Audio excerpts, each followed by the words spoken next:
Episode 34 of the Planet Nintendo podcast. Let's see what's on the menu for today. PN Picks. We are continuing that, giving you our picks of upcoming games. Also, Nintendo Online Service, our thoughts, opinions, predictions, the death of Virtual Console. We're going to be talking about that. Is that a good idea for Nintendo? And also, one bold E3 prediction from all of us and a game that we are super hyped that I'm going to beat Joe at. Let's get it started. Ooh. Ooh.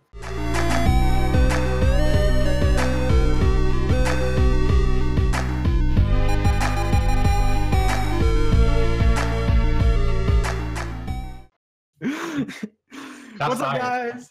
What's up, guys? Episode 34 of the Planet Nintendo podcast. 34 weeks with you, Joe. How is it so far? I feel like we get closer every day. We do. So before we start, let's introduce the best co-host on the planet, Joe After Work. What's up, man? Yo, we're alive. We're barely living, but we're alive here.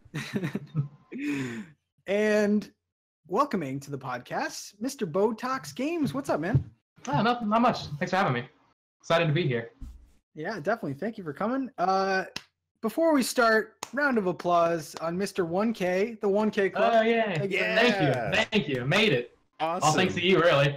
Hey, man, that was awesome. That final push. Yeah, while streaming. It was awesome. Thank you. It's always the best when you catch it on stream because you can go back, watch it, whatever. Oh, yeah, always. Definitely. So, we started a new segment last week, PN Picks, kind of giving our game recommendations, new games that we've been playing. I know it's hard to do with your hands. And then upcoming games that we think that you guys should check out or just really look into. So I will start off. You guys both cover indies quite a bit, so I'm excited for that. So I'll actually start with Bo. Any games? So to be honest, I haven't been playing a ton of indies lately. I've been focusing on that Tropical Freeze grind. But one indie game that I absolutely loved, well, actually there's two I want to talk about. Two indie games that I absolutely loved when I played them on stream, because I do like an indie stream once a week. A Robot Named Fight, which is a really cool Metroidvania roguelike. I watched last week's episode. Joe, you did not seem too hot on it. I'm still lukewarm on it. I hadn't gotten to go back yet, but maybe you playing it might change my mind. Yeah, I mean, I definitely need to play it some more. I've only done, maybe like 5 runs or so. I haven't gotten too deep into it. But from what I played, it seems like a pretty great Metroid, kind of like just call back to Metroid. It feels like a Metroid game, honestly, pretty faithfully. And roguelikes, obviously, roguelikes are amazing. I love roguelikes. So to have that Metroidvania and roguelike kind of gameplay types mold together, I think they did it really well. That one's out in the eShop now. Highly recommend that one. From what I played, still need to get deeper into that. And then the other one is The Way Remastered. So this is from Sanka. If you've heard of or seen or played Another World or Out of This World, very similar to that. Fantastic pixel art, great music, really interesting story and gameplay mechanics. Just an adventure game, really cool. Yeah, those two are definitely worth checking out. Awesome. Yeah, The Way Remastered. That was actually on my wish list. I use that feature. Does anyone else use that? Never use it. I'm all about Joe, that what wish about you, list. man? I got one game this week, and it is Death Road to Canada. It's probably nice. I'm the opposite. I've been pretty open about roguelites and my disdain for roguelites, but I have to praise them when they're good, and Death Road to Canada is really good. You go in, you got permadeath on your characters. It's like survival meets Oregon Trail, I want to say. What? That's so weird. Yeah, I know. So you get moments where you get to choose like what your next destination is, and you have an option to like choose a path that might have a lot of zombies or a path that might have less aggressive zombies, but it'll give you a moment to maybe like collect ammo and health. Sometimes it's all randomized, and every time you start a game, you can kind of create your own character with its different class, and you meet different people along the way, and you can choose whether or not you want them to join your party along the way. And each person has like different skill sets and whatnot. So sometimes you'll bump into a medic, sometimes you'll bump into a person who's really good at guns, or claims to be really good at shooting, and it's kind of hard to figure out if they're bluffing or not, because that's where it becomes like the text-based adventure. And you get your car driving along, and then as your car's driving along, it's like, all right, you have your option of jumping into this campsite and resting for a day and rehealing, or you can go out and go to this area that's got a lot of zombies, but the high risk gives you a higher reward. Sometimes you get locked into like this horde mode where you have no choice. You're stuck in this one area for a set amount of time, and there's a bunch of zombies, and you just have to survive the onslaught. And if you don't survive the onslaught, then it's game over. Clearly, it's so dope. It's so dope. But you're going from Florida to Canada because apparently Canada doesn't have zombies. Canada's chill. I've been playing 2 indie games. The Long Reach, which I've been getting into, played about an hour of that, and that's kind of like the very narrative based. It's like a pixel like horror game almost. Skyforce Reloaded, I'm gonna bring up every week, I think, because that is a damn good shmup. If you guys like shmups, pick that game up like now. It's only like $10 too. I also wanted to use this segment to highlight upcoming games, and this episode comes out Tuesday. So, guys, in 2 days, a little game called Fox and Forest comes out. If you are an SNES fan, it is so good. Platformer. I don't even know what it's compared to. You're a fox with a crossbow, and it's great. Buy that. It looks cool. Any games coming out that you guys are excited for? I'm cheating right now. I am checking because I've not been able to see anything. Not that there isn't anything. I haven't been caught up on anything. I'm a terrible human being. There's quite a bit of stuff coming up. There is quite a bit of stuff coming out. Oh my gosh! Because the only thing I've been focusing on was Hyrule Warriors coming out. Yeah, that's what I'm excited for next week. Yeah. Oh man, Mega Man Legacy Collection. Oh yeah, that's can we just highlight that right there? Dude? Play Mega Man 2 all over again. I'm any day of the week. Yeah. Little Nightmares. There you go. Oh yes. Little Nightmares. That game. So I actually bought that on Xbox One, and yes, I highly suggest picking that up. Really like a thriller. I'm actually putting up a video of like a preview of it. So yeah, that game is really good. Really good. Joe, your topic actually involves a upcoming game that is hyped right now. Oh my god. Why don't you go over it? Tell us about the game. All right, to break it down as quickly as possible, Blade Strangers. I've talked about this game early last year. Like I've been waiting for this game. It's an indie mashup from Nicalis that's got all these different characters from different games. You have I forget her name, but she's from Coda Princess. You have more recently, you got my boy Gunvolt in the game. You got Isaac. Most recently, Shovel Knight finally got announced, which that's one everyone has been like, every time a character gets announced, they're like, where's Shovel Knight? And where's Shantae? So now we just need Shantae in the game, and we're kind of set here. It seems like the biggest Marvel crossover, but with indie games, which is really, really dope.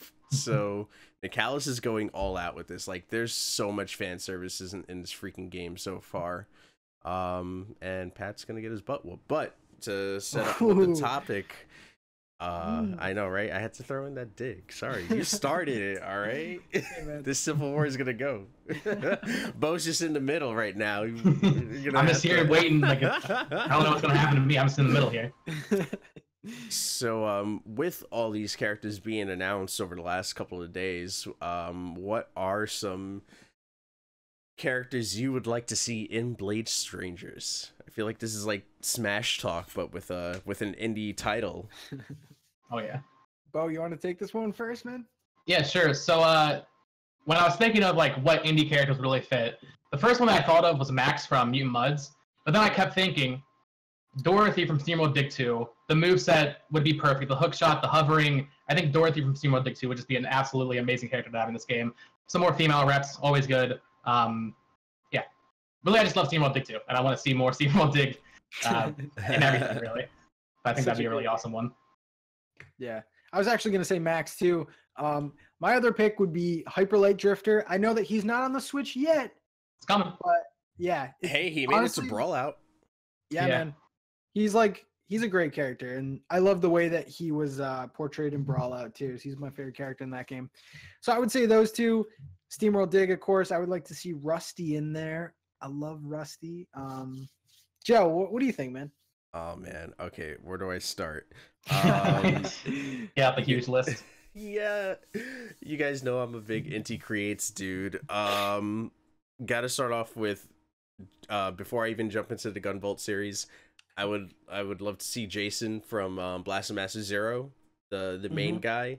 Like, just thinking of the move set, like he can totally be like a Cable meets Cyclops character from Marvel vs. Capcom, where it's like he's got the guns that he can use, but then he's got the oh my gosh, I forget the name of the truck, but basically like that could be like his ultimate move, and the truck just comes in and just blasts this big old cannon right at the enemy, which would be insane. Then just going straight into Gunvolt characters like Copen, Jewel, Teseo, who Teseo is like the main bad guy in Mighty Gunvolt Burst. Throw in Beck. Beck could be the Mega Man of this game, which I know is a little taboo, but hey, it works in this setting. It could totally you could totally make this happen.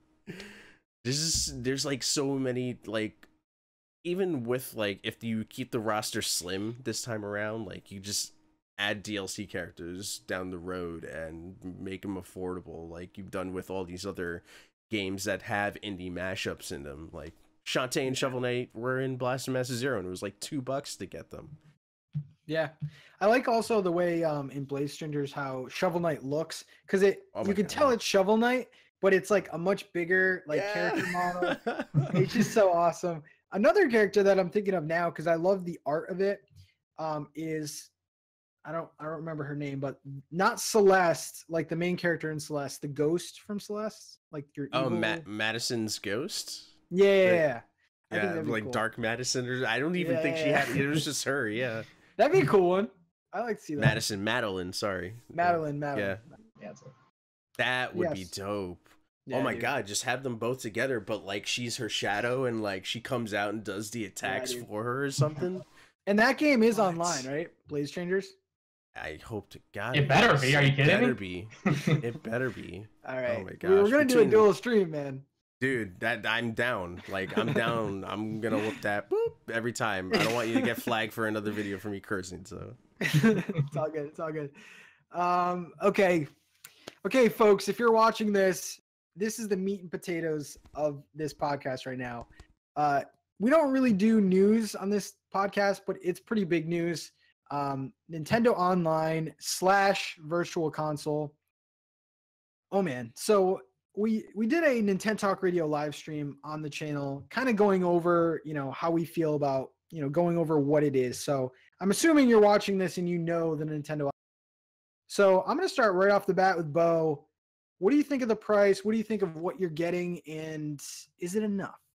How do you feel about it overall? Is it enough? I mean, $20 a year, you can't really complain. I feel like they're offering enough NES games that the price is fine. I think the NES games are fine also. But the fact that we're not getting a dedicated virtual console, we're probably only going to have these NES games. Maybe later on we'll get SNES, but even then it's like, that's just disappointing to me. I want N64, I want GBA. God forbid I want GameCube. Yeah. That's clearly never going to happen. The entire thing's a little disappointing, but I think once we're done the blowback of all this, I think it's going to be fine. $20 a year is fine. Cloud saves being a thing that you have to pay for is fine, in my opinion, although it's, the local backups would be cool. Hopefully the online actually gets better with this. Mm-hmm. If this releases with Smash Bros. And then Smash has the same online that it had on Wii U, that's going to be an issue. I hope they're prepared for the blowback on that. But I think the price is fine for this. Okay. Joe?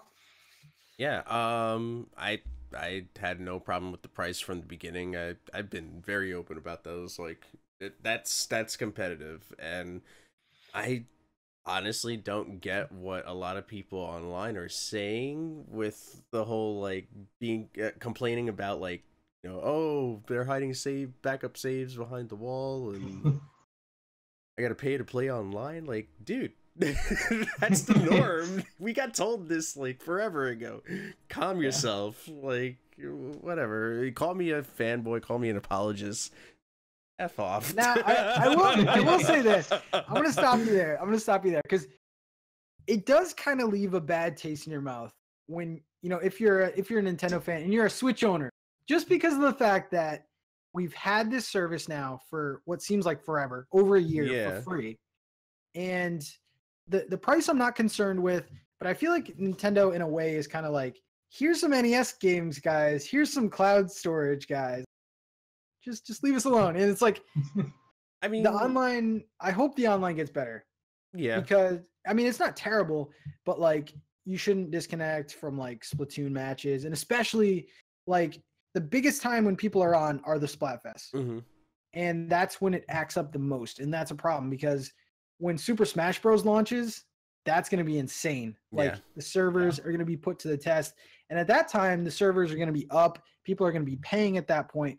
So I kind of see like some, I don't know. It doesn't look good if it's not performing and we start paying for it. That's going to be the problem. But did you guys feel that at all? Like, I know that it's the norm, but for Nintendo, it's not the norm. So is that weird for you guys at all now that it's going to be like a paid? As long as it gets better. Because, you know, on PS4 and Xbox One, they have the suite of, you know, voice parties and all that stuff. I would love that. I don't need it. But for $20 a year, the online better be better than what we're getting for free. Because they got us used to paying nothing and having this, you know, I would say subpar online. It works, but it gets the job done, but it's not great. So if we're going to start paying $20 a year, it better be for more than just those NES games, I feel like. I feel like no one remembers PlayStation 3. I might be the only person. I had no online for freaking almost a year, all right? I've lived the dark days. I know what it's like. Don't buy garbage consoles. Oh, man. Dude. No, but seriously, I mean, I think it goes to show how good we had it for a while. I mean, Wii U, 3DS, DS, all that stuff was free, and you know, and most importantly, I felt like it worked. I may have not used online all the time, but when I went on, it worked. Granted, you had some games this generation around, like Doom, that still has connection issues to this day.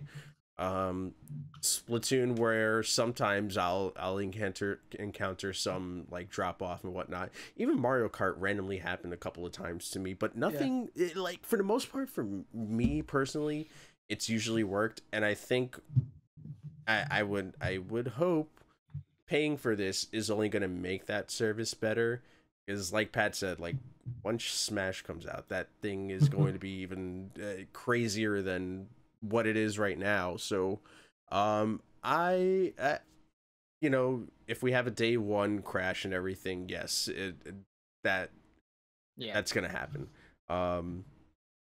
But as long as we see more ups than downs with this actually being able to play online, which is really ultimately the main functionality, everything to me honestly is icing on the cake. Like when you're comparing this to like playing the free, like getting a free game a month from, you know, Sony or from Microsoft, I don't really play those games. I get it to be able to play online and get discounts off games that you know, that are either on sale or we get a special discount for, you know, it releasing on that console, you know. So those are my main two reasons. Again, I might be different from, you know, half the people that buy those things, but the cloud saving, Sony hides it behind their wall. I just learned that Microsoft does it for free, which you know, hey, that's cool too.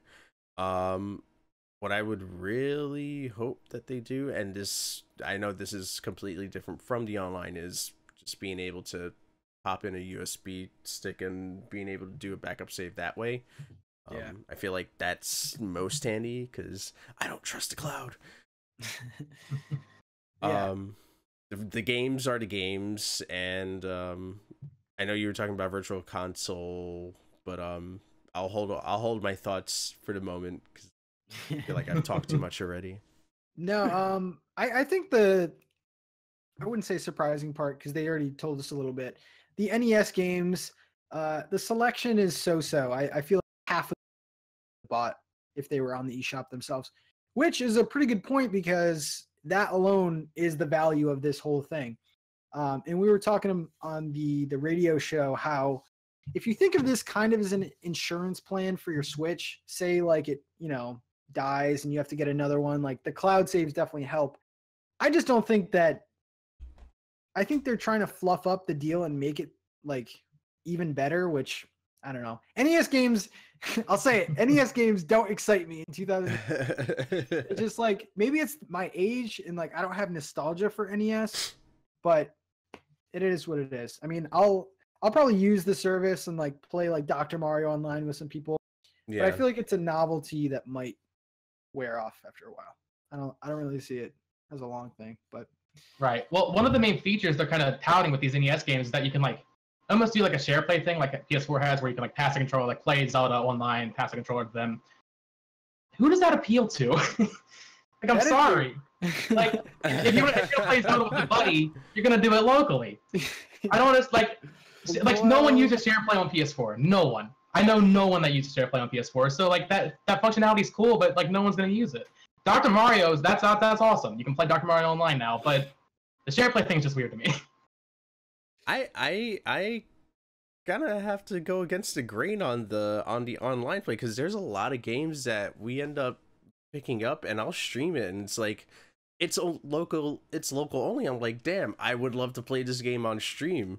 Like I feel like this opens up, at least from the streamer side, a few opportunities to like play some of these older games online with people.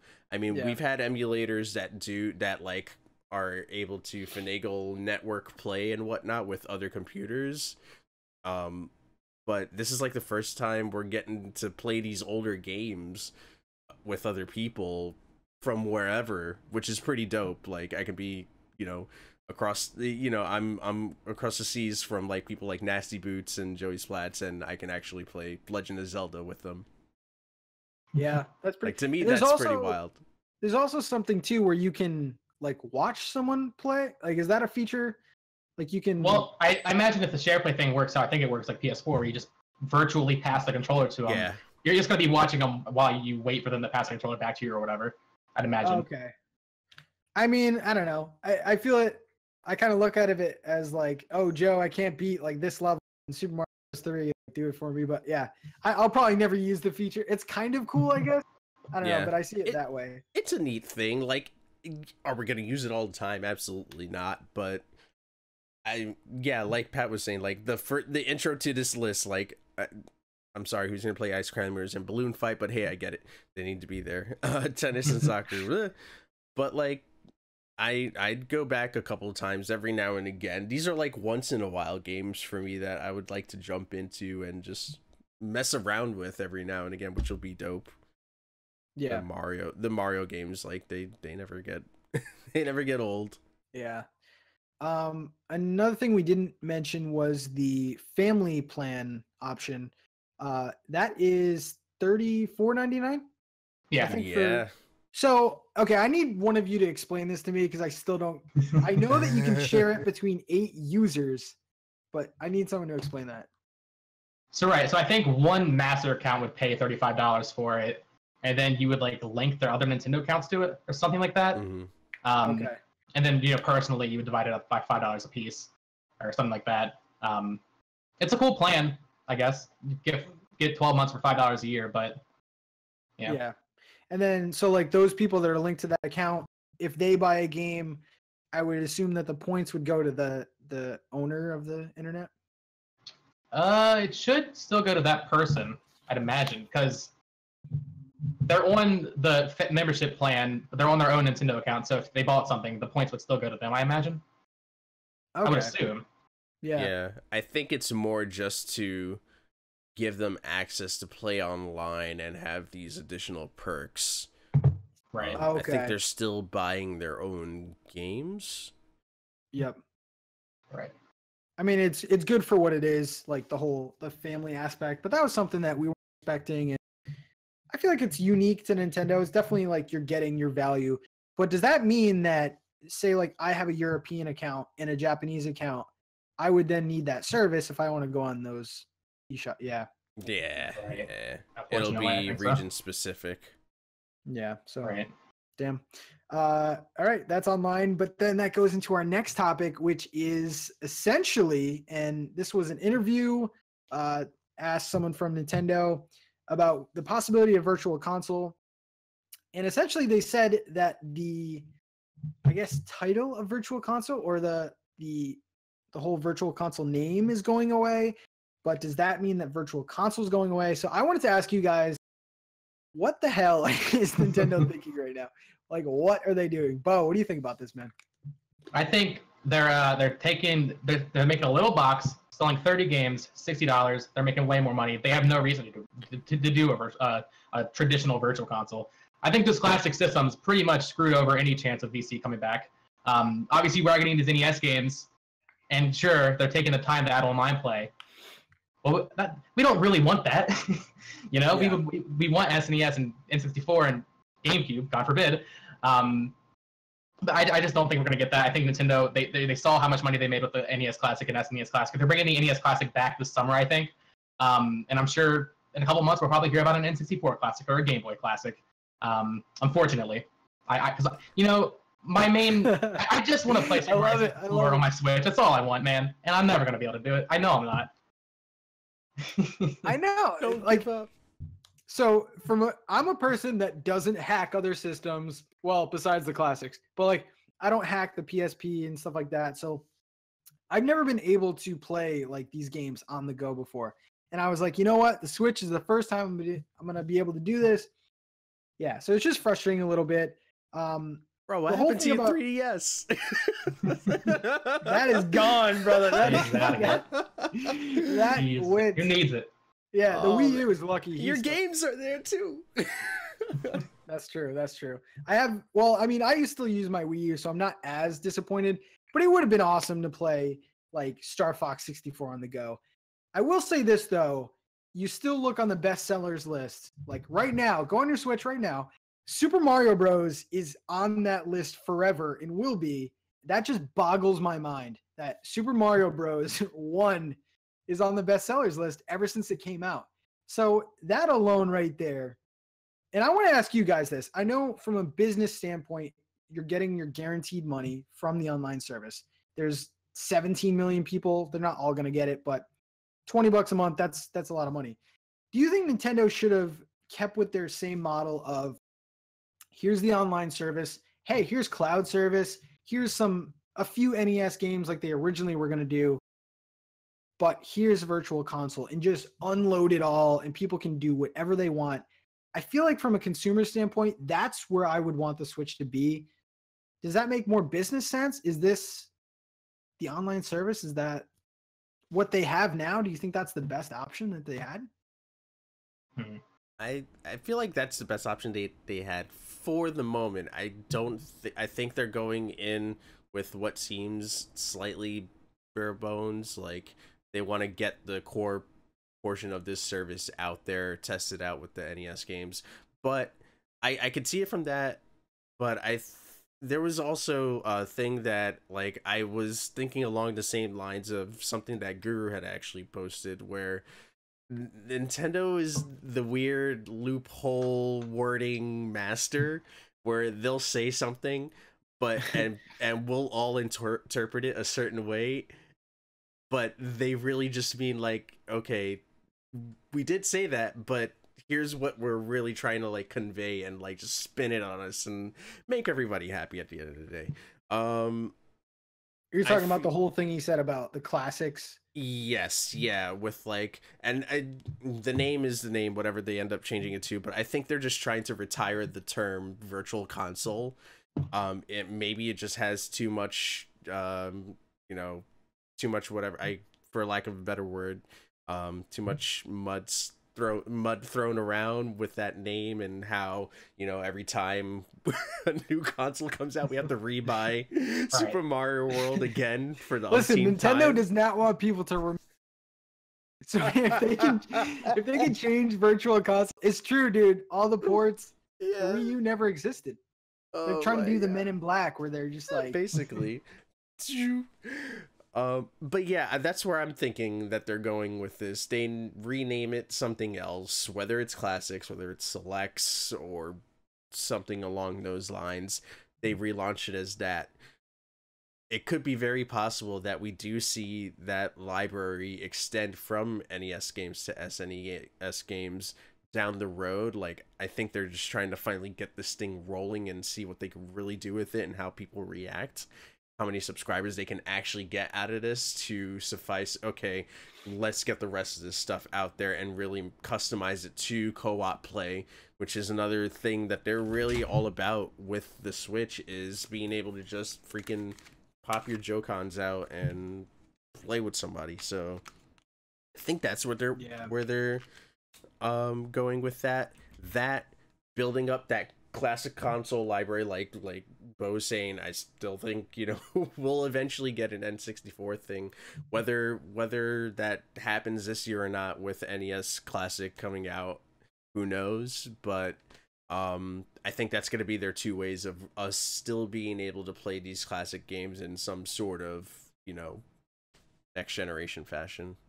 Don't give out hope yet. Don't give out hope. Just Nintendo being weird and changing terminology. All I'm saying is that tomorrow, if they dropped Mario 64 on the eShop, that would sell at least 5 million. I'm not even exaggerating. Dude, that's not even an exaggeration. It's not. So, Bo, do you think that their plan was kind of like plan B and they went to that? Or like, do you think this is the best option right now? Or, you know, obviously I don't know the numbers. Maybe selling them individually for $10 a piece or $5 a piece, whatever, on the eShop would make them more money.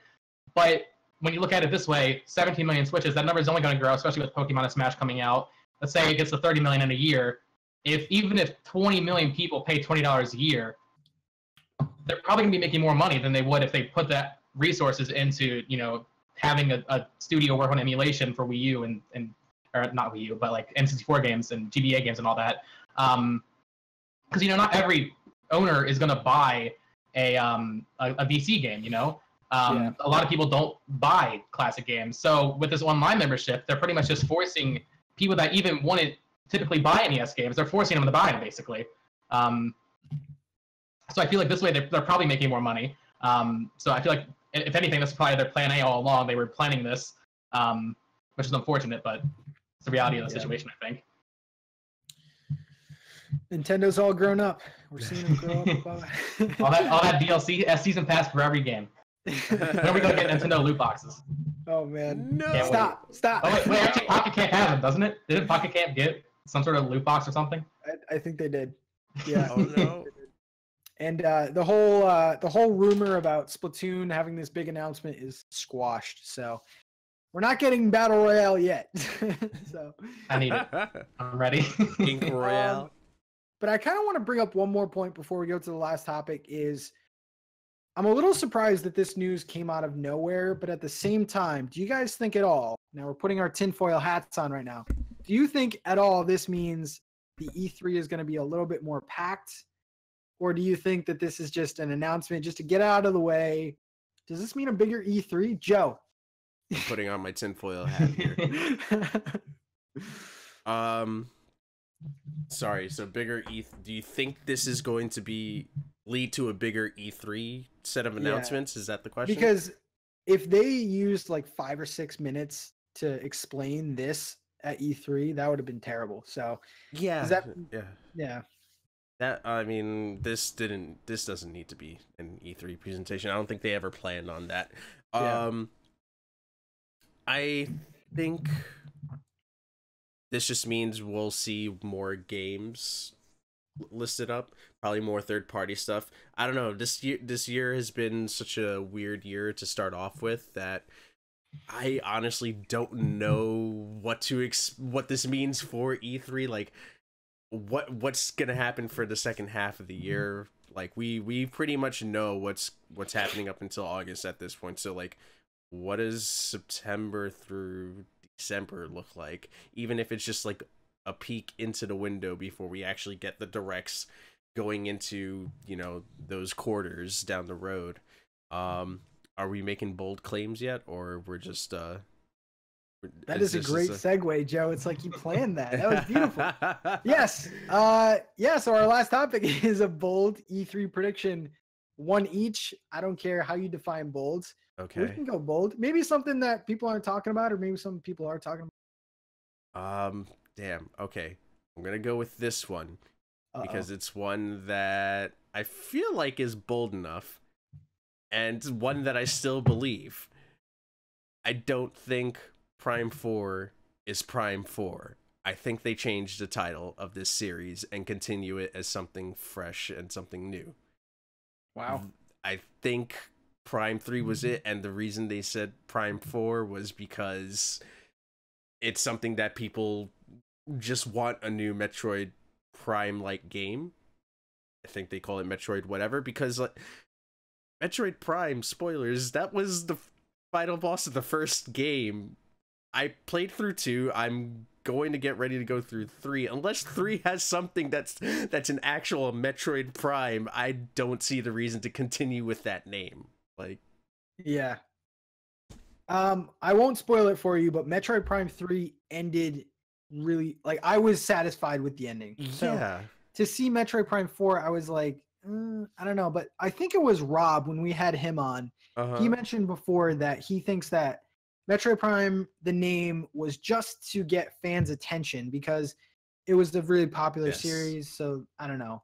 That would be bold. That's bold. They changed the name. Yeah. They do it. Here's Prime 4. Wait a second. Exactly. Change Here's a it. remake.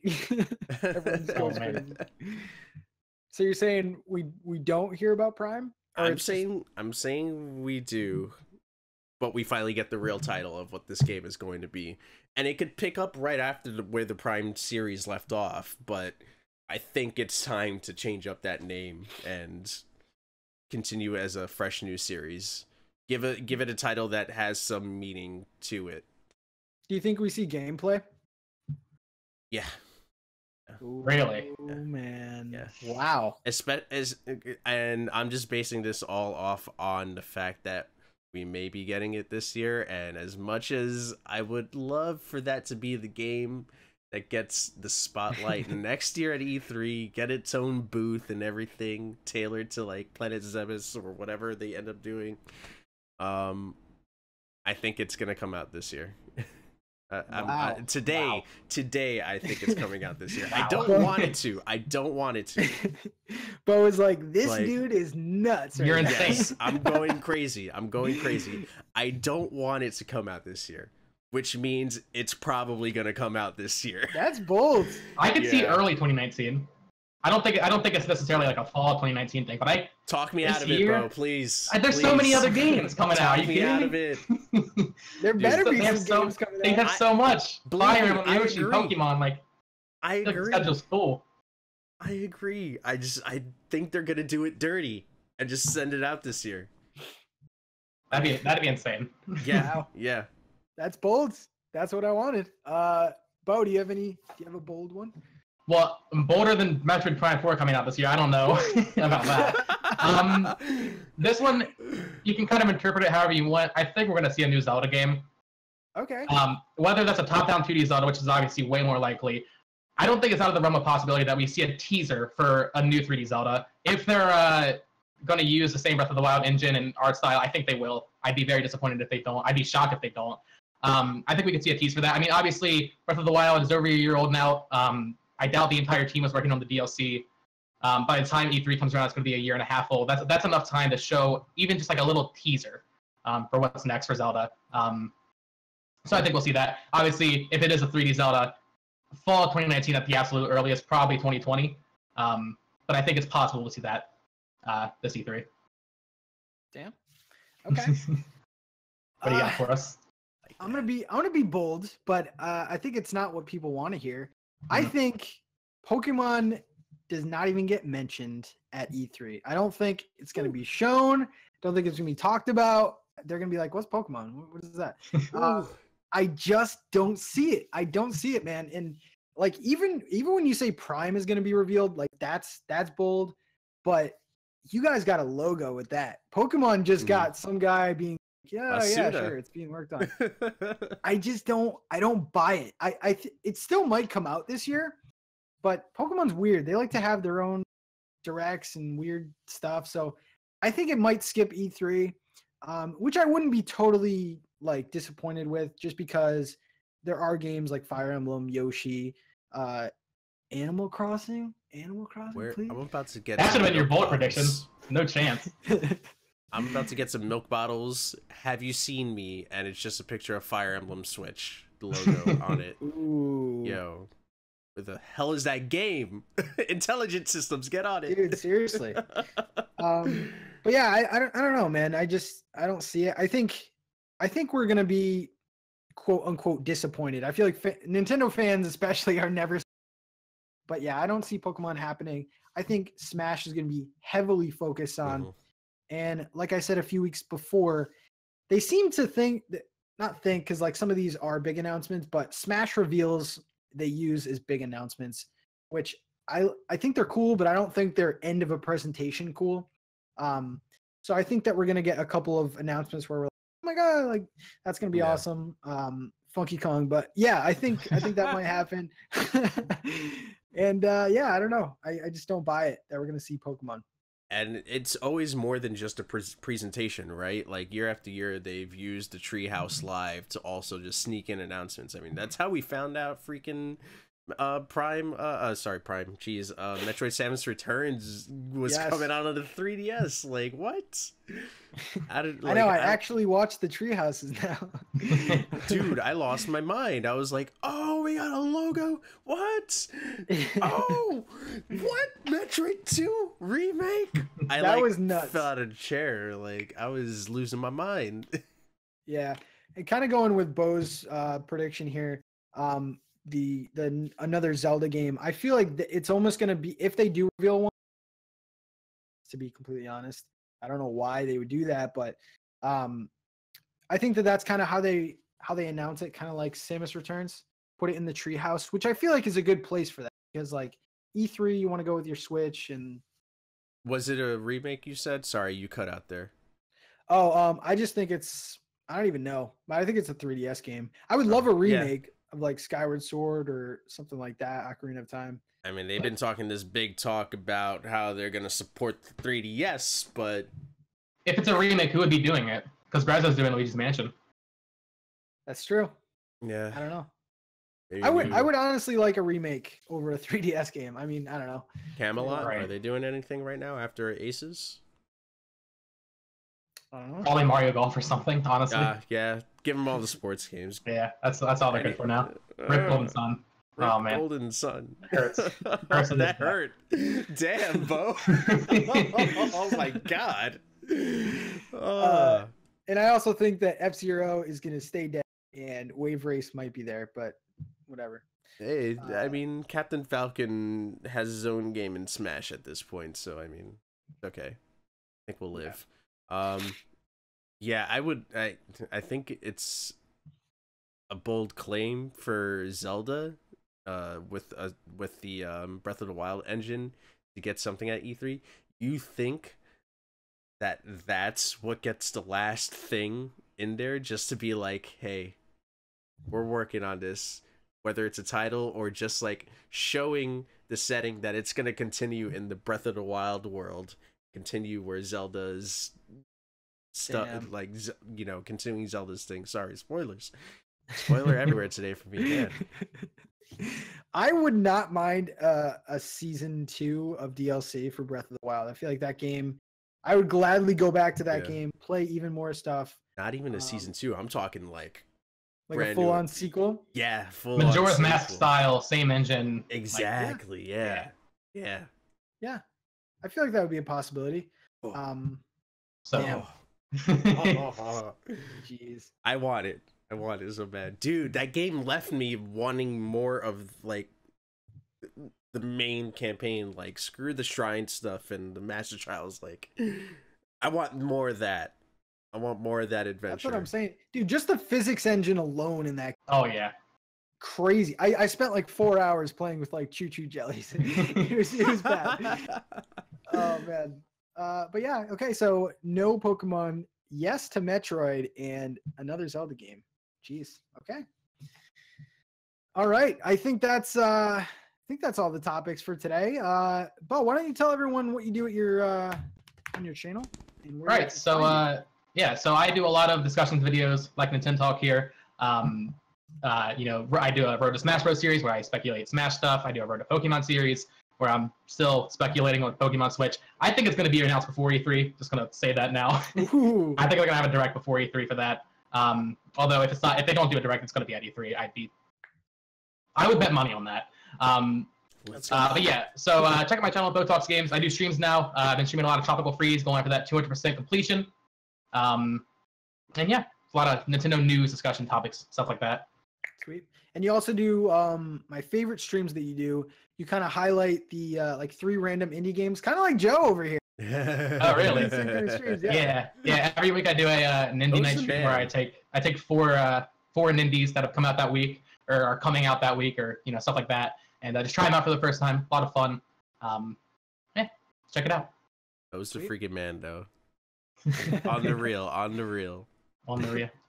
Just hit 1K. Go check him out. Seriously, I actually found you through Jules Watch'em because he gave you like you like were one of the first to review Mutant Mudds Deluxe and Super Challenge.